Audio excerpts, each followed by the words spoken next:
Hello everyone, welcome to Get to the Geek. Who's ready for the last part of everything wrong with Harry Potter and the Philosopher's Stone? Let's get started. Now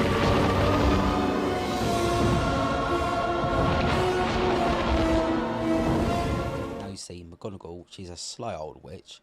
She just gives Harry a Nimbus 2000 in front of the whole Great Hall.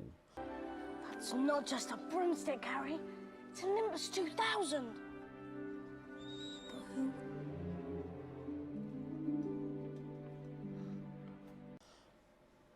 Obviously showing a bit of favouritism, but hey, if it's a favourite student, it's a favourite student. She also thinks that he's going to win the cup for her. He might. I think they'd lose out to Ravenclaw in the end, but that's in the books, not in the film. But still, we don't have to worry about that. And favouritism is still very clearly there. Now, I can do a whole video just on the Quidditch match alone. Be it a really good scene in the film, there is still a lot of issues. Like the fact that Madam Hooch says she wants a clean game. Now I want a nice clean game. Yet everyone in the Slytherin are doing stuff just to knock off the other players. Give me that. This what counts for a clean game. I'd hate to see how a bad game plays, because Wood gets knocked out within the first 2 minutes. You've got a couple of the other chasers that get knocked off their broom, probably hurtling towards the ground. Also, Harry can't overtake and just get the snitch when the Nimbus 2000 is supposed to be the fastest broom on that field, but he's neck and neck with that Seeker the whole time until the very end when he finally grabs it in his mouth.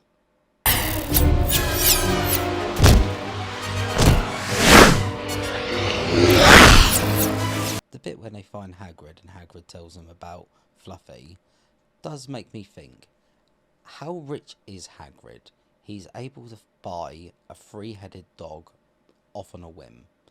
Surely that would be quite expensive, bear in mind that they're quite rare, or at least quite dangerous from what I've seen. Also, is it legal for him to have that three-headed dog? I'm not sure. I know he does a couple of questionable things that make you think, is he allowed to do this? And I'm sure this is just one of them. When Hagrid goes to Ron, Harry and Hermione about Nicholas Flamel, Nicolas Flamel.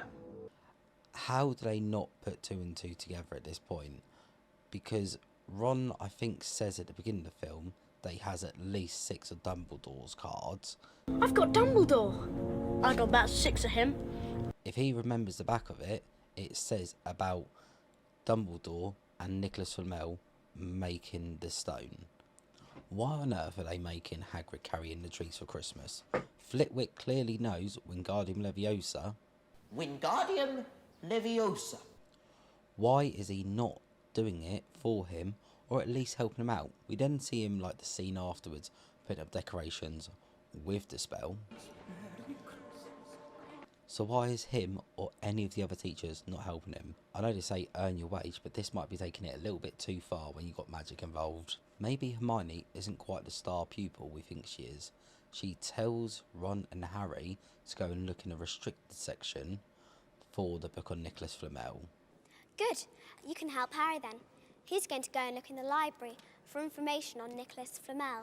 Looked 100 times. Not in the restricted section. Happy Christmas. So she expects them to just do this with people being able to see them. Why is Harry using a lantern when he's got the invisibility cloak on? Surely that gives away his position.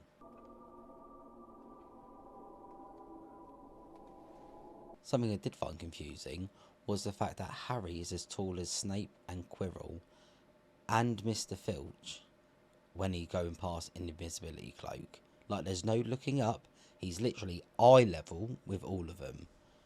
Maybe Harry's tall.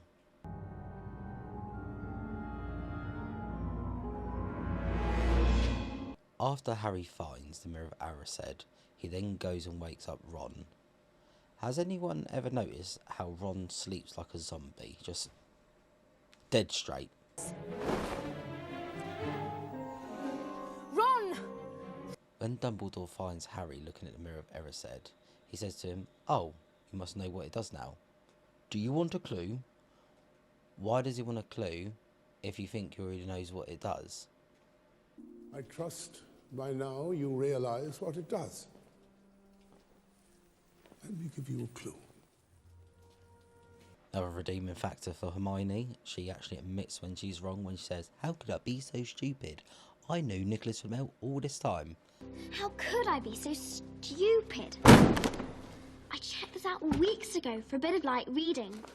This is light. Also, let's just point out, Ron also should know who Nicholas Flamel is as well. And Harry as well, but I don't blame him for not looking back at his card. But Ron has obviously had these cards for a long time. As long as magical books keep up to date, that means Nicholas Flamel would actually die before he turns 666. And we all know that that's a bad number. Why does Hagrid regret saying that only him and Dumbledore know how to calm Fluffy? I shouldn't have told you that. Surely that's a good thing. He shouldn't be saying, "Oh, I shouldn't have told you that." Because that's a normal thing. The headmaster should know how to control the three-headed beast that he's got locked in one of his rooms. McGonagall clearly has some real backwards thinking, because she catches Ron, Harry and Hermione going out to see Hagrid late at night. What's their punishment? Go out late at night to see Hagrid. Something that also always baffled me is the way that they cut the film. They make the detention look like it's the same night that they got caught, when it's clearly not, because there's a reference later on basically saying that it was like a few days later or a week later. But why did they cut it like this? They went from a night scene to a night scene, them in the exact same robes, being like, "Oh yeah, just go back out with him. Filch just take you out there, it's fine, don't worry. We've already got you here, go out and do it." Hagrid then takes him out to the Forbidden Forest to go and look for a hurt unicorn. Hagrid, what is that? What we're here for. See that? That's unicorn blood, that is. We find out in the second film, though, that Hagrid's got a friend called Aragog in the Forbidden Forest with all of his children that could easily look around the forest and know what's going on the majority of the time. Or is Hagrid not taking him there because he knows that Aragog and his children will eat the Golden Trio plus Draco?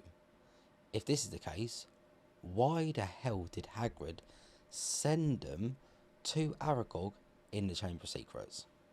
If anybody was looking for some stuff, then all they'd have to do would be to follow the spiders. Yep, that'd lead them right. Why is Hagrid taking a load of first years into the Forbidden Forest in the first place? That's not very responsible. They're literally 11 to 12-year-olds. They've been told they're not allowed to go into the Forbidden Forest, yet he's still like, "Yeah, come in." Also, he then splits them up. Ron, Hermione, you'll come with me. Okay. And Harry, you'll go with Malfoy. Something that is amusing, though, is when Harry and Malfoy find Voldemort drinking on the unicorn. It's very clearly an open wooded area, and as Harry's walking down, he still can't see it. He's just like, "Oh, there it is."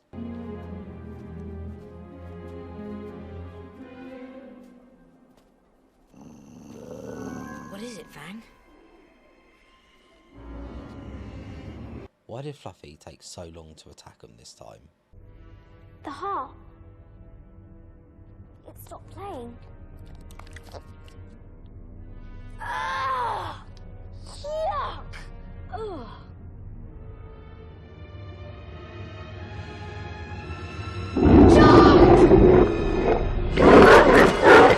The first time they went into that room, Fluffy attacked him almost immediately. This time, looking over, and he's like, "Oh, I might have that for dinner tonight then." See, anything past Devil's Snare should have already been done for him. If Quirrell has already done every single one of them challenges, you're not telling me that he's then closing all the doors behind him. He very clearly would have kept them all open because he needs an escape route. So that means Harry, Ron and Hermione should have just been able to walk through every single one of them challenges without doing it and catch up to him pretty quickly. Ron's a little bit of a drama queen. He could have easily have slid off that horse, before it got attacked. But no, he has to go flying backwards, even though it just hit the horse anyway. And then he's like, no, I'm knocked out. You clearly could have got out of that.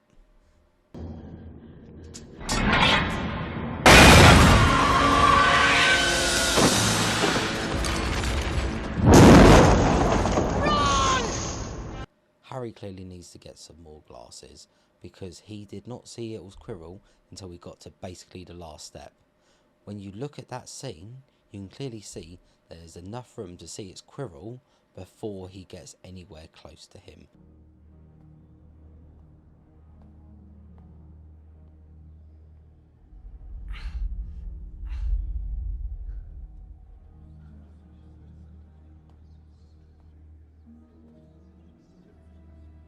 You?